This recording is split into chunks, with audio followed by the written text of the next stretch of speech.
రవితేజ ప్రస్తుతం mass Jathara cinema చేస్తున్నాడు. ఇది నిర్మాణం చివరి దశలో ఉంది. కాబట్టి అతను కొత్త సినిమాను ప్రారంభించబోతున్నాడు. అతని తదుపరి చిత్రం RT-76.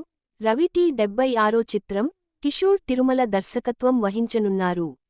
ఈ చిత్రం ఈరోజు హైదరాబాద్లో గ్రాండ్ ముహూర్తపు వేడుకతో అధికారికంగా ప్రారంభించబడింది.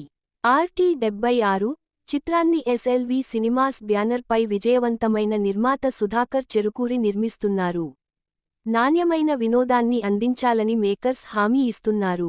దర్శకుడు కిషోర్ తిరుమల రవితేజను విభిన్నమైన లుక్లో ప్రస్తుతం చేస్తున్నారు. అనౌన్స్మెంట్ పోస్టర్లో రవితేజ ఇప్పటివరకు అత్యంత స్టైలిష్ లుక్లో ఉన్నారు. సొగసైన గీసర్ డిజైనర్ సూట్ ధరించి, ఎయిర్ క్రాఫ్ట్ సీటులో అప్రయత్నంగా పడుకుని, ముందు సీటుపై ఒక కాలు ఆసరాగా చేసుకుని, ఒక చేతిలో వైన్ బాటిల్, మరియు ఒక పుస్తకంతో కనిపిస్తున్నారు.